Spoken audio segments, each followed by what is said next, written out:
Hello again, everyone, and welcome back to Reddit Aliens. I'm John, your host today, and we're going back to our bread and butter, so let's get right to it. What was the strangest experience you've ever had that made you want to believe in the paranormal? Please remember to like, share, and subscribe. Once, while being alone in my home at 11:30, I remember clearly that the lights went out, only at my house, so after getting a lantern, I went outside to check my fuse box. As I walked outside, I clearly remembered the feeling of someone looking at me. There's a forest in my backyard in which you can barely see during the night. While I tried to see what the hell happened to the box, I got the feeling that someone was watching me from the back. So when I turned back, I saw a great black figure. It was much taller than me.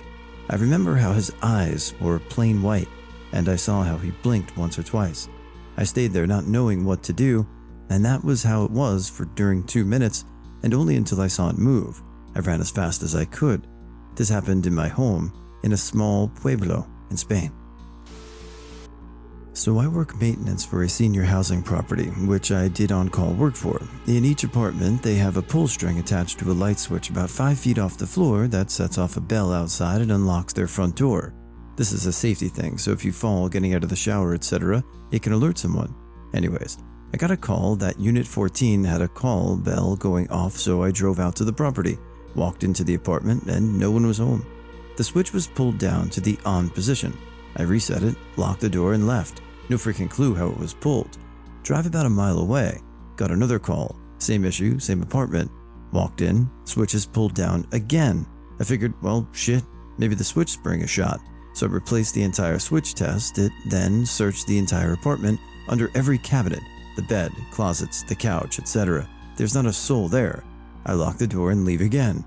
An hour or so later, I get a third call, same issue. I go back out, reset it, and that's the end of it. Still no one in the unit. Where this gets creepy is I find it the next day the lady that lived there was in the hospital and died that evening, that her pull cord kept getting tripped. I can't explain it.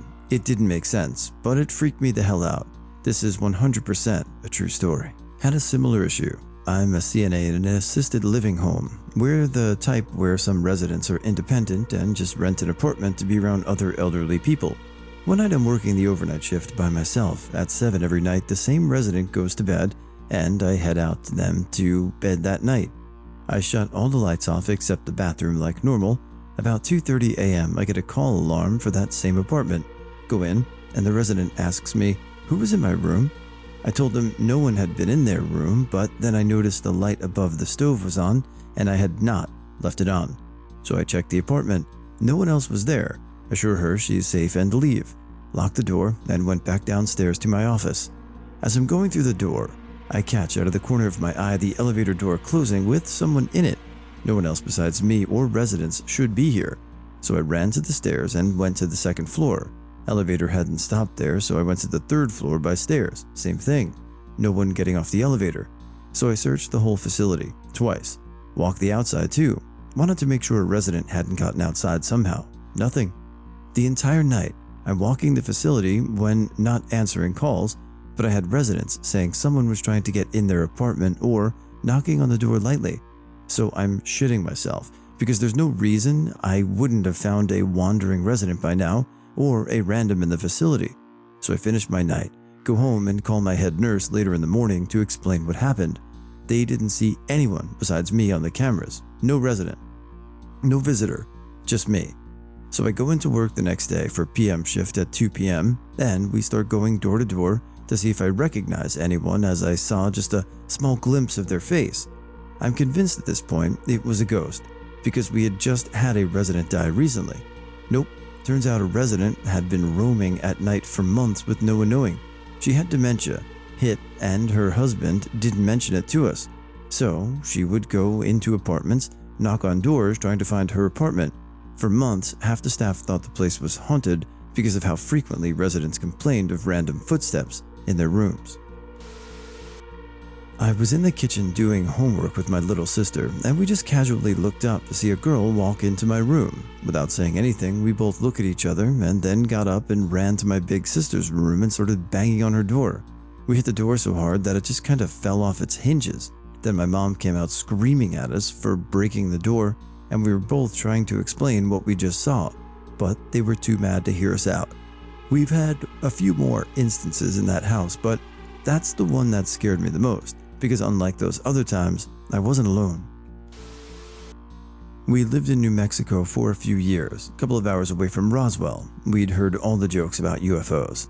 Then, one night my husband pulled off the road because he saw something in the air, moving at jet speed, doing a 90-degree turn. He's former military, served on aircraft carriers, so he knows a bit about US fighter jets. This wasn't that. Normally absolutely unflappable, he was a bit rattled. Sometime later, I saw a cigar-shaped reflective something in the air, hovering at about 500 feet. This was in the days before drones were available at every hobby store, so this wasn't that either. Unfortunate that we were both alone when these things happened, and when we compared notes, we realized we saw very different things. Strange? This is my first paranormal experience that cemented my belief.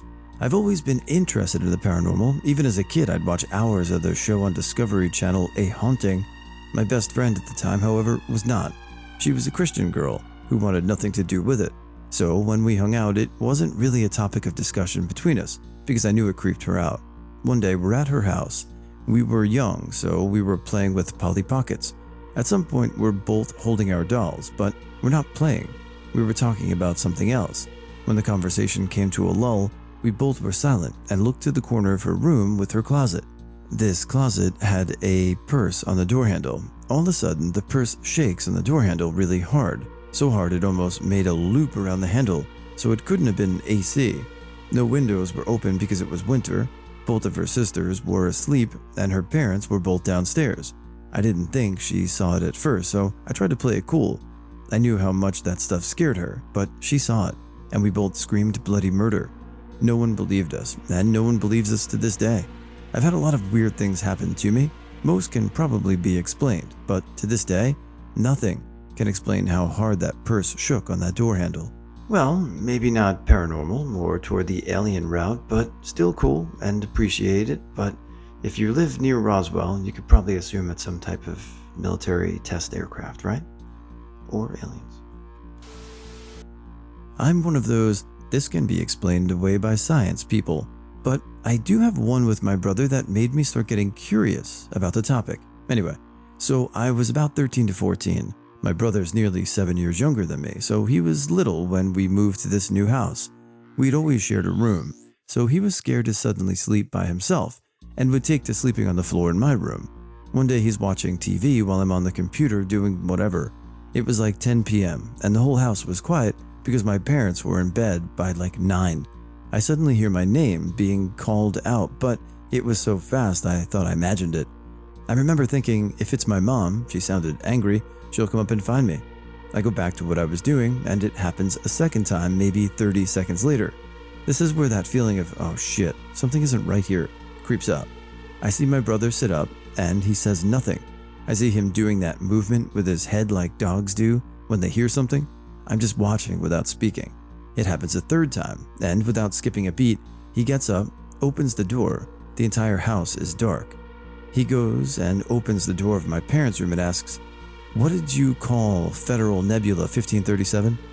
I hear my mom's groggy, sleepy voice say, "What are you talking about? I'm sleeping." He says nothing to me. I say nothing to him, and we never talked about it. Years later, people kept experiencing weird things in my house. My grandma saw a man cross to the garage.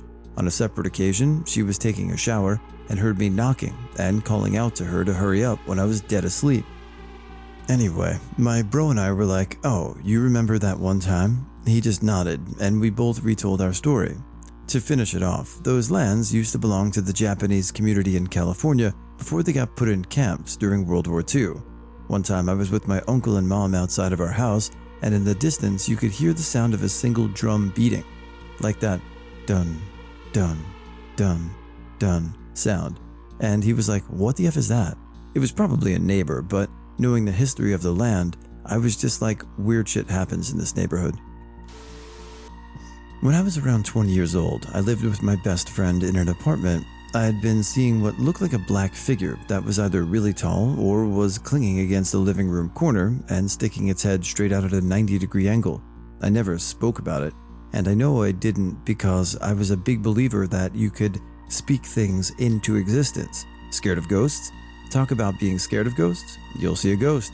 Anyway, I saw it quite frequently, never head on though, always at the corner of my eye, but in the exact same place in the exact same position.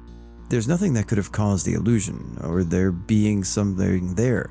It was an intersecting wall that ended in the corner of the hallway that only had doors in it, and directly behind where I would see it was a bathroom, but we always kept the bathroom door closed.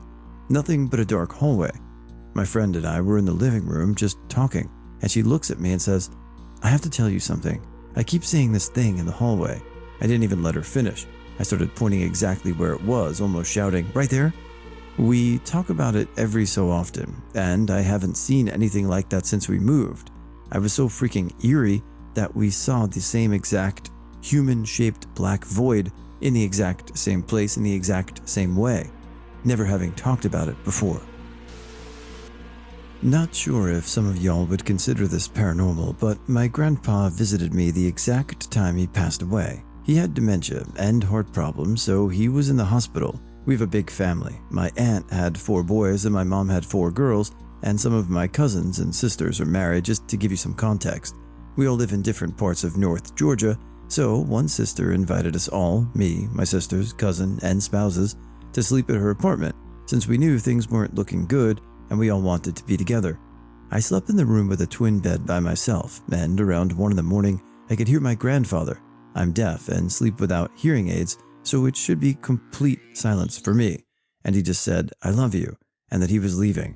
I felt such peace, like true peace, that I've never felt before, and I knew it was him showing me how at peace he was going to be in heaven and no longer be suffering. When I woke up the next morning, one of my sisters started to say, "Luna baby girl 09? And I cut her off and said, "I know." We went to see our granny, parents, and to go see Pop's body to say goodbye, and I asked my granny, "When did he go?" And she said around 1 a.m. Gives me the good kind of chills. He was the best friend, and he got me into horseback riding, which shaped me into who I am today. And we just had a great relationship. With his dementia, he had trouble remembering everyone's name but mine. I spent so much time at their farm, and I was truly an outdoors kid, still am. So I loved every second of it, and spending time with him was so special to me. I'm glad he's not suffering anymore, and that I have someone watching over me, but I miss him every day. Been 6 years. My granny still wears her wedding ring. She's 80 and travels all the time, living her best life, and has literally 5,000 friends. She's doing great, but I know she misses him more than any of us will understand. As a child, I was huge into ghost stories and mysteries. I would always ask my family members about their paranormal experiences. My dad and I were never really close until recently. Once every year for me, my dad and stepmom would go to Kentucky to see my dad's side of the family, since we lived 12 hours away from them. My grandma is very fond of dolls and toys from the late 1800s into the early 90s. We used to sleep in the very back room of her house. In the room, she has glass porcelain dolls on top of a large wooden dresser. My parents slept on the bed on the other side of the room, and I slept on a cot right under the dresser. The first night we slept there, I got a very uneasy feeling when I would look at the dolls, like something was watching me. I obviously didn't pay much attention at the time since I was 8 or 9, maybe 10. I realized that the feeling got worse when it was night and I was trying to sleep. I could feel their eyes on me, and I hated it. It was so cold around the area I slept, and the floors would creak and then stop at the foot of my cot. Sometimes I think the dolls would move around. Nowadays, when we visit, we sleep in a camper right outside of their house. I think this would fall under the definition of paranormal or supernatural, sure. I mean, if you receive a visit from a person who then passes at the same time you were visited, it's kind of paranormal. So, what do you guys think? When I was a kid, I had an imaginary friend named Haymitch. Pretty basic stuff for a kid. He was cool and all. My parents and I still remember me playing with him, but like all kids, I outgrew him. And around that time, keep in mind I was about 3, so I don't exactly remember the order of events, my nightmares got interesting. Every person has nightmares, but in mine the person's trying to kill me, hunt me down, or whatever was always Haymitch, which was creepy, yeah, but it got a bit weirder. When on a holiday to Ibiza when I was 9, I bought a dream catcher. I hung it above my bed, and I swear to you, I never got another nightmare. I was cured and no longer hunted by the imaginary friend. Then one day, when I was about 16 or 17, I had a friend over, one of those spiritual crystal girls, who saw the dream catcher hanging above my bed and said, "It doesn't work there. It'll work better over here." So she moved it. I didn't say anything, classic introvert, but in the following 7 days, my no nightmare streak was broken, very broken. I got 3 nightmares that week, all featuring Haymitch. In one particular one, the middle of the 3, it began like a normal dream. I was sitting on my bed, door open, and my phone rang. I picked it up, and it was Mark Kipler. I don't particularly watch his content, but a deaf guy would know his voice. And he asked me if I wanted to meet up. I replied, "I know you're not Mark Plyer." And then was a second pause. I got up from the bed, and there was a silhouette across the hall, and a voice I recognized cried out from the phone, "Sophie, why did you forget?" And the dream ended. Needless to say, I moved that dream catcher straight back, but I still got those nightmares. One of the creepiest things about this story is that to this day, nobody in my family has any idea where I got the name Haymitch from. Nobody I know even knows a Haymitch, so where Kid Me got that name from is still a mystery. Is this paranormal? Not entirely certain, but it's creepy, and there's certainly something going on. Anyways, thanks for reading this, because damn, is this a long story. One time I ran out of gas in a residential neighborhood. Turns out my gas meter was borked. So I glide as far as I can and end up parked outside of this house. I'm thinking, F, do I call AAA or maybe just walk to a gas station? Just then, a young woman pulls up into the driveway right where I'm parked. I'd gotten out of my car and she sees me standing by the curb looking flustered. She asks if I need help, and I tell her I ran out of gas. She looks at me and like she'd seen a ghost. After an awkward pause, she offers to run to the gas station and fill up a little gas canister I had. I figured she's being awkward because I'm a dude and it's getting dark. I don't offer to go with her. She gets back about 10 minutes later, hands me the canister. I say thanks, and then she goes, "Want to know something kind of weird?" Of course I say yes. She goes, "Well, today when I was at work, I got this super weird call." She goes on, "I guess it was a prank, but the guy on the other end just kept repeating, 'Have you ever ran out of gas? Have you ever ran out of gas? Have you ever ran out of gas?' When I ran out of gas, her house was the one I happened to land in front of. That same day, she'd gotten that call. No wonder she was acting like she was worried I would kill her. We kind of chuckled like, yeah, weird, huh? Both speechless. Still get chills thinking about it. My dad's house was built prior to the Civil War. We live in an area that's not Gettysburg, but it's seen the action. Well, my dad would tell me ghost stories constantly, like him hearing his name being called, whispers and shit like that. I was like 11 or 12 at the time, and I was staying the night. I was the only one awake, so I get ready to go to bed, and I'm turning off the lights, and I turned off the dining room light, closed my eyes, and I whispered, "There's no such thing as ghosts." And the kitchen light, which was about 30 feet away from me, turned on by itself right after I said it.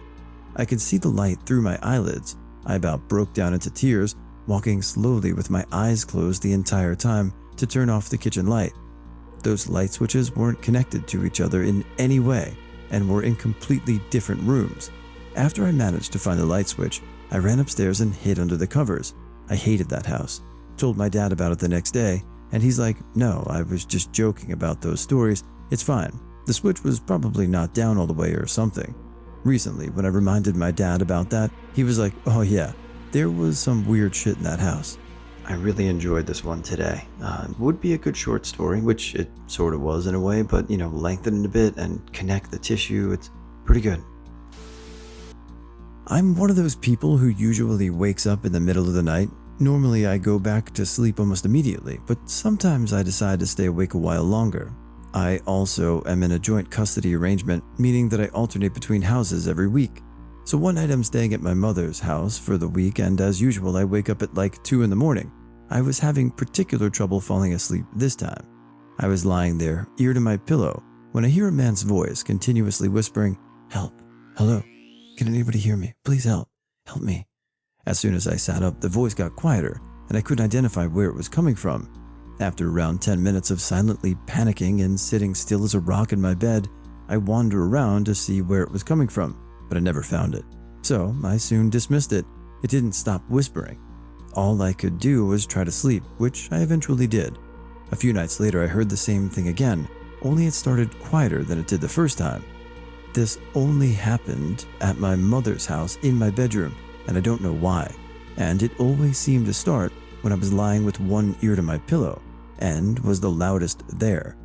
The same thing and the same voice kept appearing for about a month. It always said the same thing. The most recent time I ever did hear it, it changed what it said, and it was the loudest it had ever been. I don't know what it was saying, but it sounded like it was blowing into my ear. That was the last time I ever heard it.